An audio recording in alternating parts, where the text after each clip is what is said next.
दोस्तों, स्वागत है आपका हिडन लीफ विलेज की रहस्यमयी दुनिया में।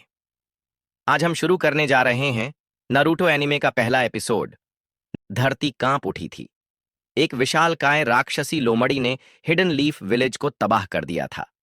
उसकी पूंछ की हर एक चोट से पहाड़ टूट जाते, लहरें उठ जातीं और गांव राख में बदलने लगता। गांव वालों की उम्मीदें खत्म हो चुकी थीं।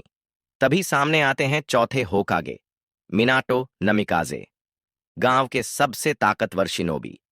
उन्होंने अपनी जान की बाजी लगाकर उस दानव लोमड़ी को हराया और उसे एक नवजात बच्चे के अंदर सील कर दिया। वो बच्चा और कोई नहीं बल्कि नारुतो उजुमाकी था, नारुतो का अकेलापन। लेकिन गांव वाले इस सच्चाई को कभी भूल नहीं पाए।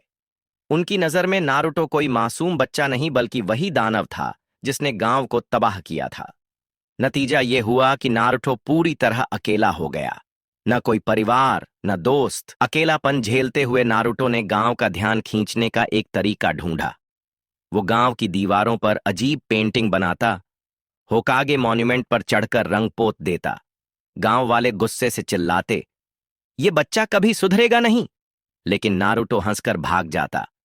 नारुतो चाहता था कि वो भी एक असली निंजा बने, लेकिन निंजा एकेडमी में उसे हमेशा मुश्किलें आतीं।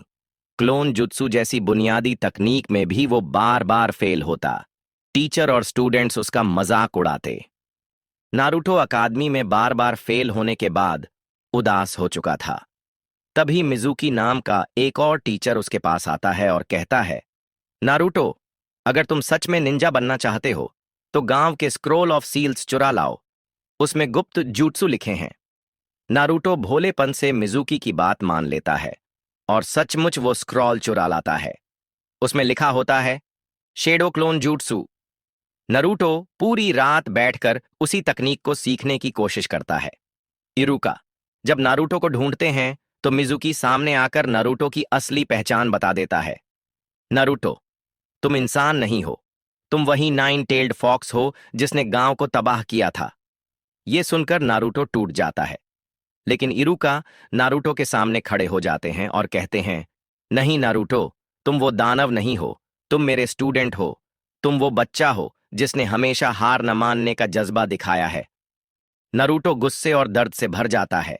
वो शैडो क्लोन जुत्सु इस्तेमाल करता है और सैकड़ों क्लोन बनाकर मिजुकी को हरा देता है। इरुका हैरान रह जाते हैं। ये बच्चा सच में खास है। लड़ाई खत्म होने के बाद इरुका नारुतो को अपना खुद का हेडबैंड देते हैं। ये हेडबैंड सिर्फ धातु का टुकड़ा नहीं था, ये नारुतो के लिए एक पहचान थी, एक सिंबल कि अब वो सच में हिडन लीफ विलेज का निंजा है। नारुतो खुश होकर कहता है, अब देखना, मैं एक दिन होकागे बनूंगा और सब मुझे पहचानेंगे।